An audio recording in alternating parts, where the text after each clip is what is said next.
El gobierno ha confirmado la devolución de 640,000 test defectuosos que adquirió anteriormente la empresa proveedora de origen chino. Los van a reemplazar por otro modelo que ofrezca mayor tasa de fiabilidad. Recordemos que el gobierno chino puntualizó que esta compañía no contaba con la licencia oficial, por lo que España ha cancelado el resto de los pedidos. Tras la Comunidad de Madrid, Cataluña es la región más afectada. Las calles de Barcelona, como podemos observar, lucen prácticamente vacía.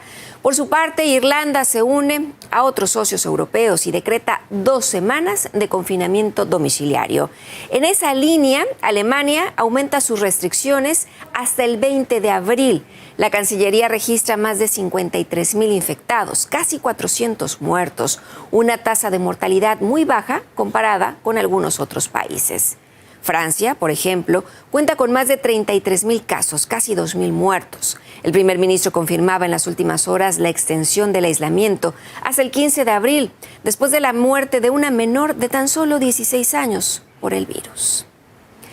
Y para animar a la gente durante el periodo de cuarentena, la Agencia Espacial Europea organizó una conexión remota con los astronautas, quienes contaron su experiencia de vivir mucho tiempo en el espacio o en espacios reducidos. A su vez, la astronauta italiana Samantha Cristoforetti compartió su opinión acerca del aislamiento. Señala tener sesiones regulares de retroalimentación que ayudan a superar las discrepancias con las personas con las que se convive día con día. Personalmente estoy convencida de que tal vez para las familias grandes o las familias con niños que viven en pisos pequeños sea un reto. En la Estación Espacial Internacional tenemos mucho espacio y esto no es tan difícil, pero puedo imaginar que la gente tiene que estar ahora en los pisos pequeños todo el día, 24 horas y 7 días a la semana, y posiblemente sean muchas semanas. Es un reto, pero creo que existen algunas estrategias que la gente puede utilizar para llevarse bien y ayudarse uno al otro. Y creo que lo más importante es comunicarse mucho. Tenemos que aceptar que viviendo tan cerca vamos a ponernos un poco nerviosos. Cada uno puede hacer algo que moleste y fastidie a otros, y no porque seamos malas personas, sino porque somos humanos. Es totalmente normal. Y es importante decir esas cosas uno al otro, pero decirlas de buena manera para no pelear. Hay una estrategia que también utilizamos en la Estación Espacial Internacional y es tener sesiones regulares de retroalimentación. Y el sistema sanitario de Irán es fuerte y puede soportar un posible incremento de casos de coronavirus, así lo declaró el presidente de la nación, Hassan Rouhani. No obstante, esta jornada el país registró un número récord de contagios, 3,076 casos nuevos. Según apunta el Ministerio de Salud del país, en total la cifra de personas con el virus llegó a más de 35,400. Ante ello, las autoridades iraníes prevén obligar a las personas que tienen síntomas de la enfermedad a aislarse durante 14 días. Por otra parte, reiteraron que las sanciones unilaterales de Estados Unidos afectan las compras de medicamentos. Y ahora pasamos a América Latina. Ante la pandemia, México autorizó la compra de equipos médicos sin licitación pública, mientras que el número de fallecidos aumenta a 12. Venezuela, por su parte, afirmó que la segunda muerte a causa de la enfermedad llegó, mientras que en Uruguay el coronavirus provocó un gran número de despidos y paros laborales. Mi compañera Erika Ortega Sanoja nos tiene toda la información en directo. Erika, antes que nada, qué gusto saludarte y verte. Cuéntanos cómo se vive esta pandemia allá en la región. Bueno, comenzamos el repaso en América Latina hablando de Venezuela, donde ya el gobierno bolivariano ha confirmado el deceso de una mujer de 79 años que había tenido una enfermedad preexistente y que había estado siendo tratada en un centro de salud privado por una presunta afección respiratoria. Sin embargo, después el examen post-mortem determinó que en realidad tenía COVID-19, su esposo se encuentra hospitalizado y con este caso suman 2 los decesos desde que el presidente Nicolás Maduro decretara la cuarentena preventiva social, tomando en cuenta la aparición por primera vez del COVID-19. Diosdado Cabello Rondón, el presidente de la Asamblea Nacional Constituyente y número 2 del Partido Socialista Unido de Venezuela, pues ha llamado a la población a través de la cuenta en Twitter a mantenerse en cuarentena y respetar pues las disposiciones del Ejecutivo Nacional en este sentido para prevenir más contagios y romper la cadena de transmisión. En México, el gobierno del presidente Andrés Manuel López Obrador ha emitido un decreto donde anuncia que la Secretaría de Salud va a poder adquirir equipos médicos sin licitación.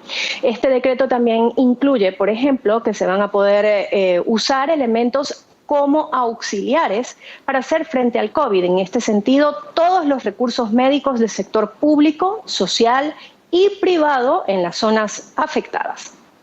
Por su parte, Uruguay ya ha sentido los efectos del COVID-19 en el ámbito económico. Según la consultora Cifras, ha realizado una encuesta que determina que 6 de cada 10 trabajadores pues, han perdido sus puestos de labores, quedando así desempleados. Vamos también a Argentina, donde el secretaria de Acceso a la Salud, Carla Bicciotti, pues, ha dicho que están preparando una aplicación para conocer en tiempo real la disponibilidad tanto de las camas como de los equipos médicos. También se anunciaba el presidente Alberto Fernández que debía ser levantadas las sanciones contra Cuba y Venezuela por el momento en el cual se está viviendo esta pandemia. Y cerramos en Brasil, que sigue siendo el país de la subregión de América Latina con mayor número de contagiados. Allí la Secretaría de Salud del Estado ha indicado que más de 90 personas han fallecido y los contagiados alcanzan casi los 3.500. Muchas gracias, Erika, por este repaso a detalle de lo que está sucediendo allá en la región. Un abrazo y a cuidarse. Y al mismo tiempo, la justicia brasileña prohíbe al gobierno de Bolsonaro adoptar medidas en contra del aislamiento para frenar el brote. Además, suspende 2 decretos presidenciales que clasificaban a iglesias y a casas de lotería como servicios esenciales. La decisión llega en medio de las declaraciones del mandatario de acabar con las restricciones que, según él, bloquean la economía. Y es solo una de las polémicas frases del presidente sobre la pandemia. Pero vamos a verlo aquí.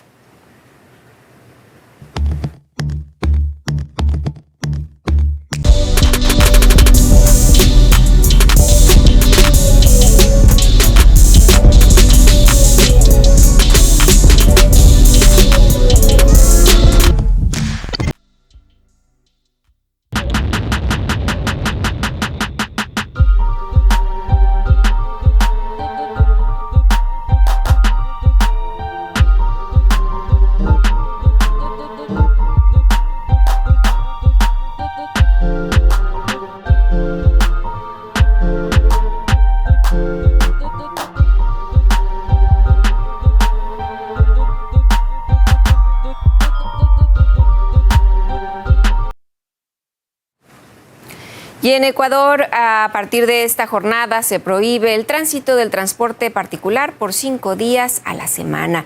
La medida pretende frenar la propagación de la COVID-19. Además, se extendió un toque de queda. Ahora los ciudadanos no pueden salir a la calle desde las 14 horas hasta las 5 de la madrugada.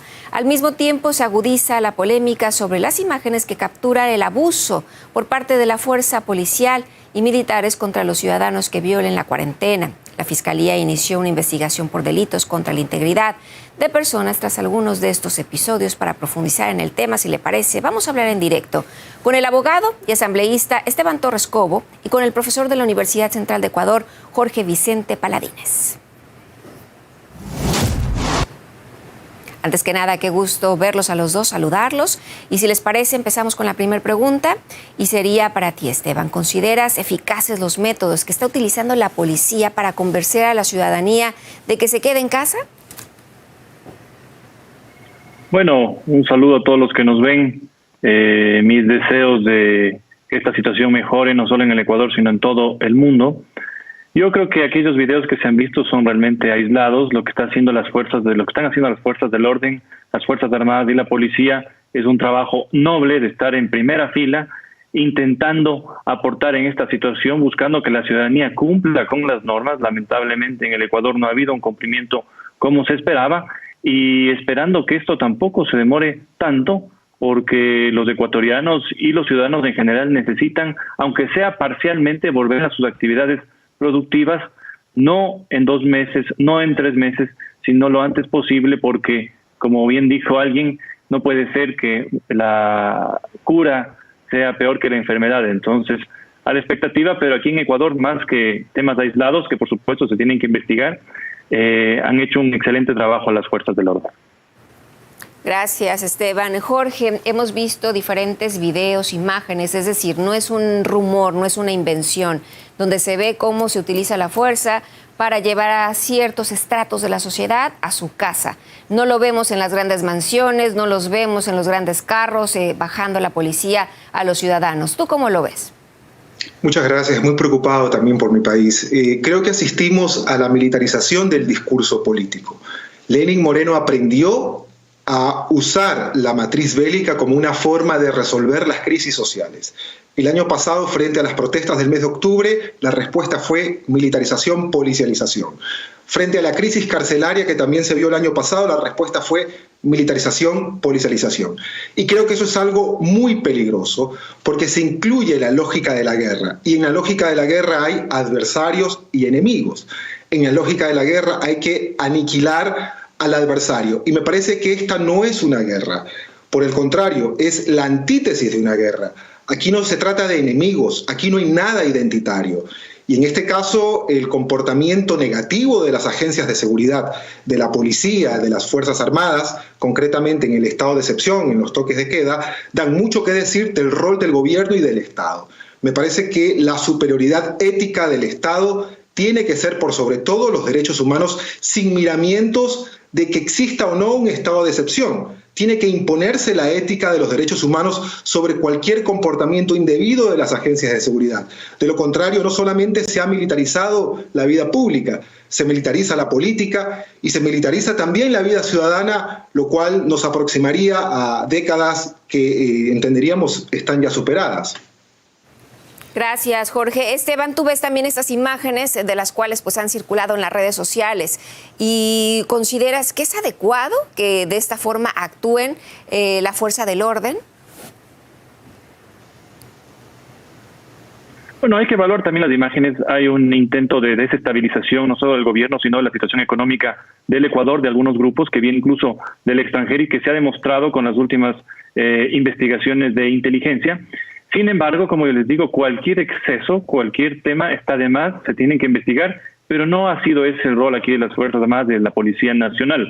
Yo he visto en la mayoría de ciudades cómo los agentes del orden cumplen su trabajo, intentan, como les digo, que la ciudadanía respete las normas de convivencia en estos momentos críticos, especialmente en las ciudades donde está muy compleja la situación, como la ciudad de Guayaquil, la provincia del Guayas, y por supuesto Pichincha, que tiene casos aislados, pero que también presenta problemas.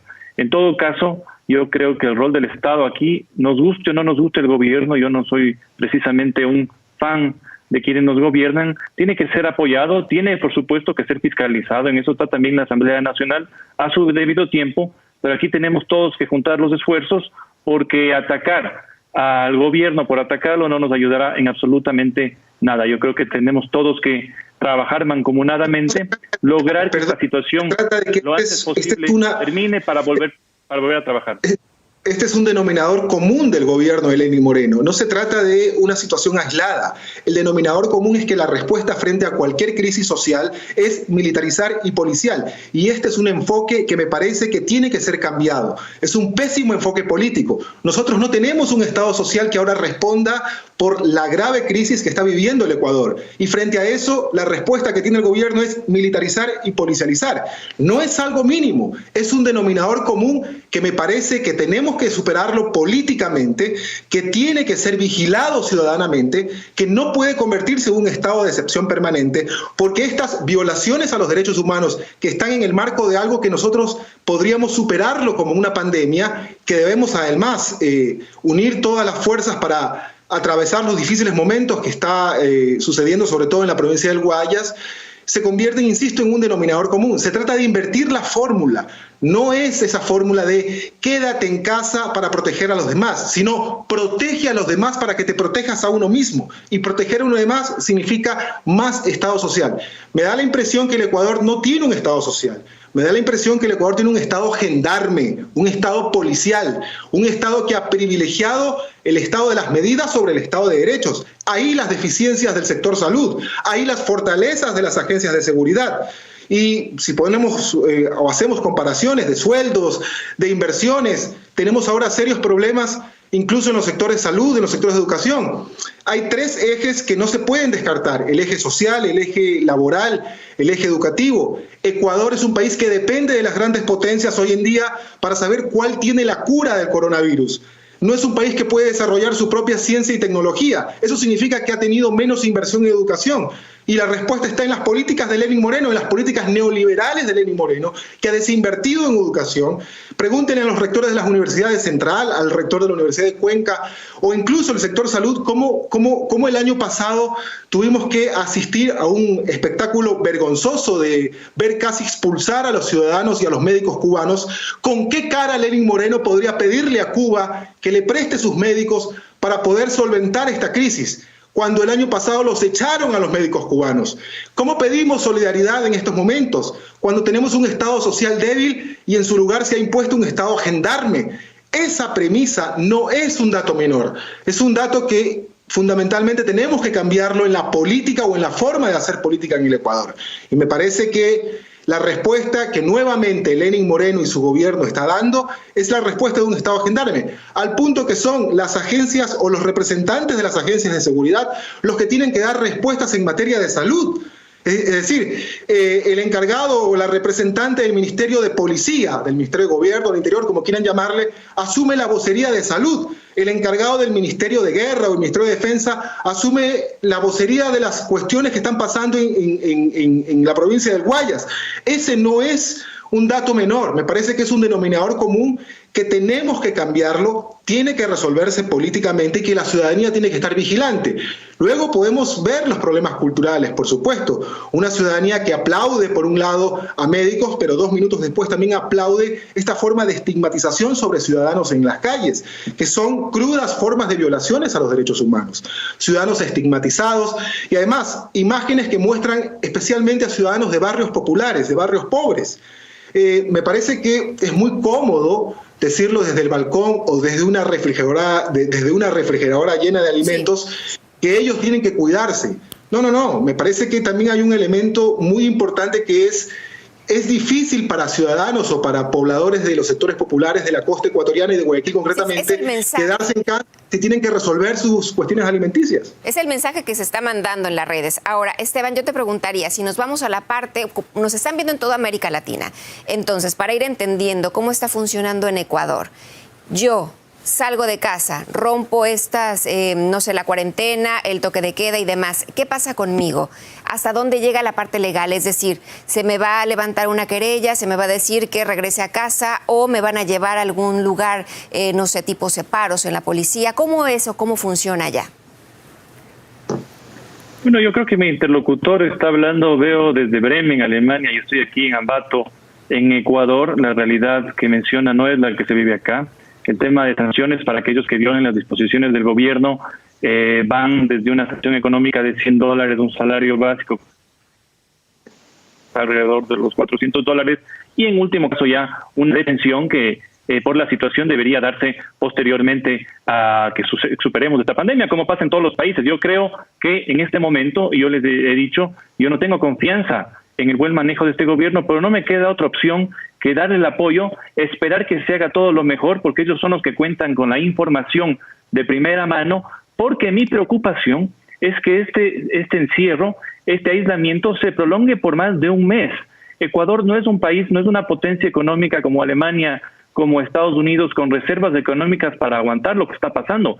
Aquí la mayoría de ecuatorianos tienen que salir en el día a día para producir y para comer, y por eso también se ve mucha indisciplina, especialmente de comerciantes de la zona centro del país de donde yo provengo, porque necesitan comerciar no solo para comer, sino también para mantener la red de abastecimientos completa. Entonces, esta situación es muy compleja. Sí, los ecuatorianos no respetamos este confinamiento, que yo espero que el gobierno lo fije ya con un plazo establecido, yo creería que máximo debería ser hasta el 15 de abril, no vamos a poder volver a la situación, al trabajo cotidiano, al menos parcialmente, al menos permitiendo un encierro o un aislamiento de aquellas personas vulnerables, de los mayores, pero ya con la demás población trabajando, produciendo, porque como le digo, nosotros no somos un país de potencia mundial, por supuesto que no estamos a la altura de tener la cura para el coronavirus como la tienen otros países que nos adelantan en tecnología, pero sí podemos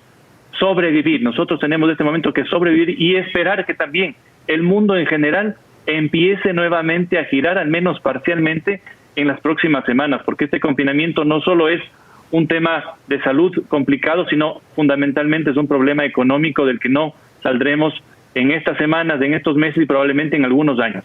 Pues yo les agradezco a los dos, ha sido muy importante y muy interesante cada una de sus opiniones. Gracias, Esteban, gracias, Jorge. Yo quería agregar solo dos cositas. Me parece que la ciudadanía tiene que entender que los malos políticos matan.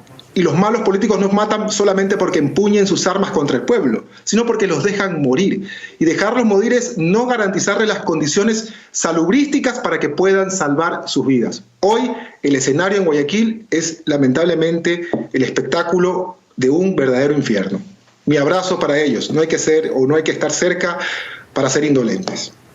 Un abrazo para todos, desde luego, y lo que queremos es que esto pues vaya reduciéndose poco a poco, que sea lo menos fuerte que lo pueda pasar a cada una de las naciones, y hay que recordar que lo importante en estos momentos, como ya se ha dicho, hay que quedarnos en casa, de esa forma se va haciendo una contención.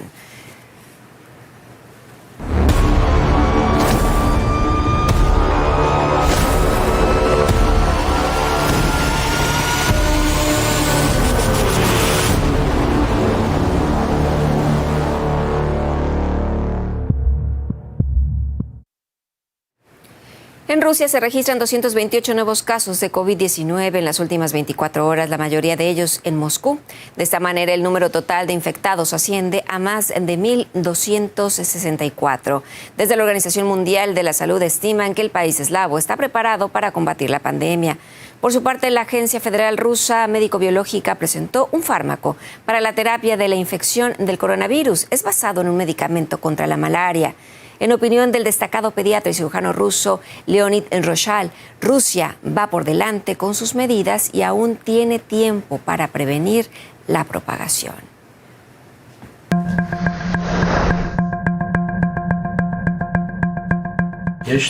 Yo creo que las medidas de Rusia van por delante. Todavía no tenemos el nivel de pandemia como en otros países y tenemos todavía tiempo para preparar al país. Aún no acudimos a la ayuda del ejército. Todavía trabajamos sin ellos porque aún tenemos bastantes oportunidades. Y si en estas condiciones mandamos 15 aviones con equipamiento a Italia y no tenemos miedo de abandonar nuestra retaguardia, es porque no eran los últimos equipos que teníamos. Entonces tenemos aún más oportunidades y fuerzas.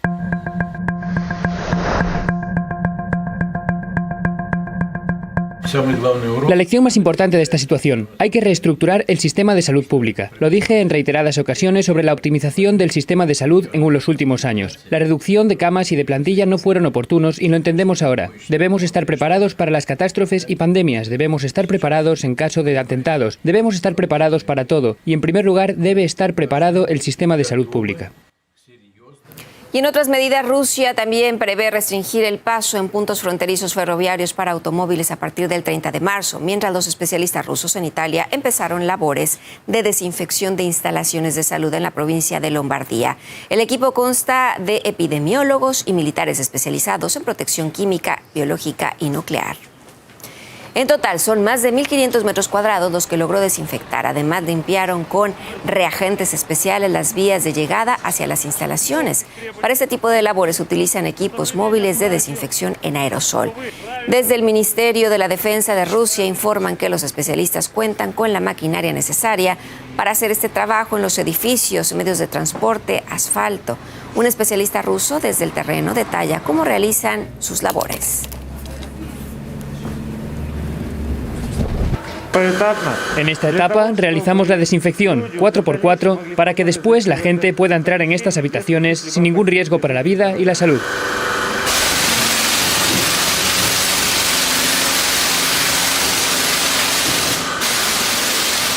Y en cuestión de semanas, el coronavirus ha alertado por completo la vida tal y como la conocemos. Pero no es la primera vez a lo largo de la historia. Este tipo de brotes ha generado grandes cambios en el funcionamiento del mundo. Fernando Monroy con nosotros. ¿Cómo estás, Fer? ¿Qué tal, Betsa? Sí, vamos a hablar sobre las enfermedades que han afectado a varias partes del mundo desde el siglo pasado. Aquí tenemos la H1N1, este virus que originó la enfermedad denominada gripe española que afectó a todo el planeta, dejó 500 millones de personas infectadas en todo el mundo y esto también dejó entre unos 20 a 50 millones de personas muertas. No hay una cifra clara porque en ese tiempo, cuando se desarrolló entre 1918 y 1919, no había sistemas sanitarios que puedan dar datos fidedignos sobre cuántas personas habían fallecido y muchos de los muertos no fueron contabilizados. La cifra de mortalidad tan alta se debe a que también fallecieron personas sanas que estaban entre los 20 y los 40 años. Ahora veamos otras enfermedades que ocurrieron también